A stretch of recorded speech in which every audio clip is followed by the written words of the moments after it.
Salut à tous, bienvenue dans cette nouvelle vidéo. Dans ce tutoriel, nous allons voir comment développer nos propres commandes en Django.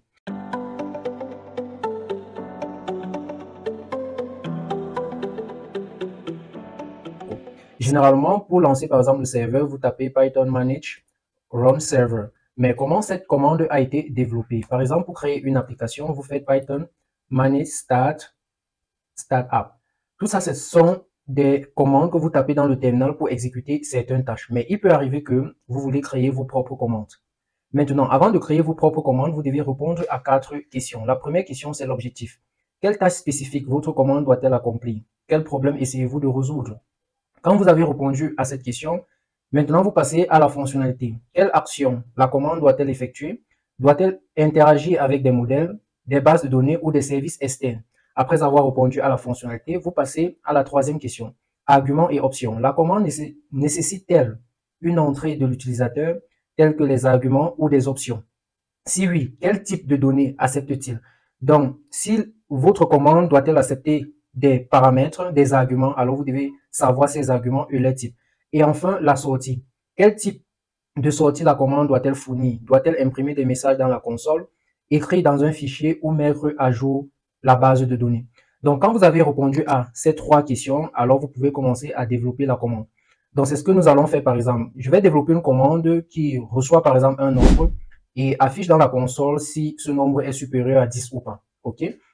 Donc, première des choses, vous devez avoir une application Django. Je sous-entends que vous connaissez déjà créer un projet Django et que vous avez créé une application. Par exemple, ici, j'ai une application Shop.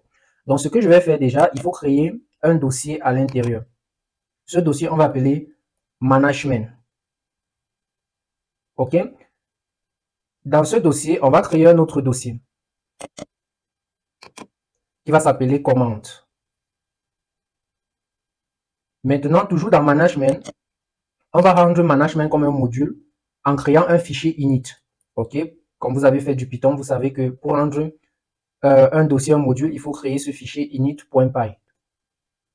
Maintenant, dans commande aussi, dans le dossier commande, on va mettre un fichier init.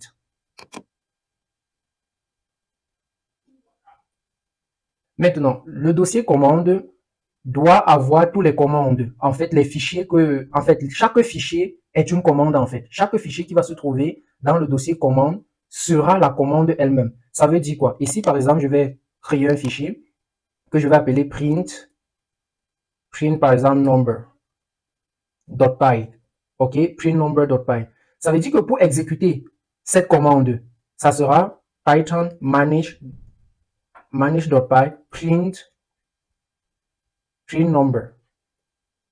OK, donc le nom du fichier, en fait, c'est le nom de la commande. OK, dans ce fichier, maintenant, on va donc définir la logique de la commande. Donc, je vais dire from django.core.management import base command. Donc, ici, ça, c'est la classe base que notre classe que nous allons hériter doit hériter, en fait, que nous allons développer doit hériter. Donc là, je vais venir faire classe. Ici, on va nommer notre classe commande. Donc, exactement comme ça, commande qui hérite de base command. Donc, pour faire ça en professionnel, je vais importer typing from typing import any. Voilà, ici, je vais mettre 2.any. Any aussi. Ça doit retourner none. Maintenant, dans la méthode handle, c'est ici qu'il faut mettre la logique en fait. OK, donc qu'est-ce qui va se passer? C'est ici qu'il faut mettre cela. Donc là, je vais dire pass. Maintenant, si votre commande accepte les arguments, vous devez développer, écrire la méthode argument, comme ceci.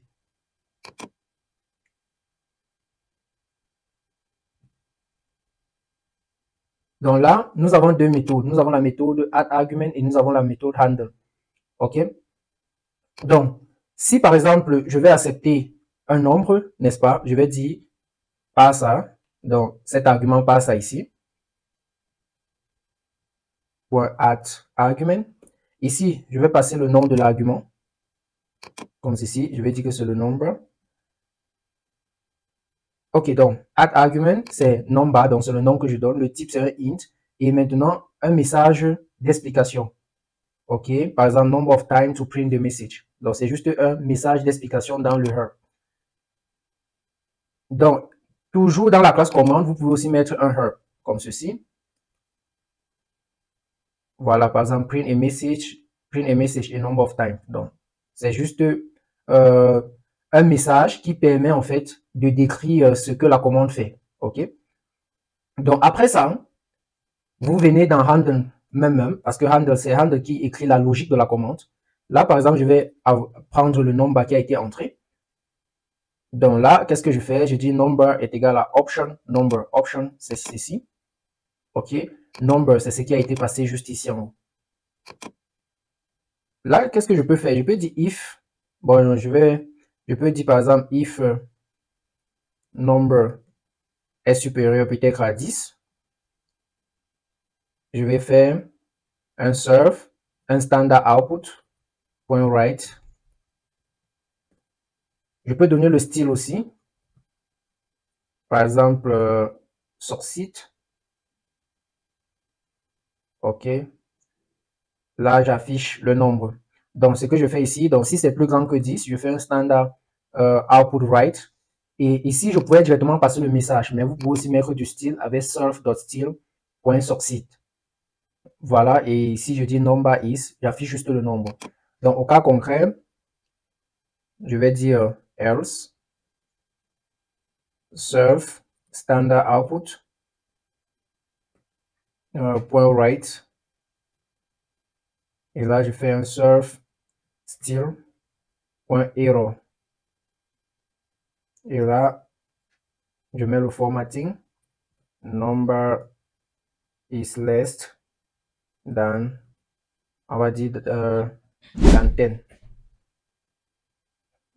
Donc là, je peux y mettre ici supérieur ou égal. OK. Ici, donc, nous avons développé une commande. Quand on va exécuter la commande, il faut passer un paramètre. Ce paramètre, c'est quoi? C'est number. OK. Et ici, on compare. Si le nombre entré est supérieur ou égal à 10, on va afficher ça au niveau de la console. Donc aussi ici, on pouvait travailler soit avec la base de données, donc on importe un modèle et on fait quelque chose avec. Peut-être remplir les données dans un modèle. Et on peut aussi écrire dans un fichier. Donc ici, ce que moi je fais, j'écris directement dans la console avec le standard output. Donc après ça, on va tester. Donc si tout est bien fait, on va venir ici, on va faire Python manage.py. Manage.py print. Dans le nom de notre commande, c'est print number. Donc on va faire print number.py. Et là, on va passer par exemple 5. Ne mettez pas .py, donc juste print number. Et là, je passe 5 comme argument. Vous voyez, quand je passe 5, on a ce message donc number is less than 10. Ça veut dire que notre fichier print number est reconnu comme une commande en fait. Donc nous venons de développer une commande. Donc là, si je mets 10, vous voyez la différence entre les deux messages. Ici, on avait un style à succès et ici, on a un style à erreur. Donc, c'est pour ça que vous voyez ici, on a un rouge et ici, un vert, quoi. Voilà. Par contre, si j'exécute ma commande et je mets par exemple un string ici, je mets par exemple Donald,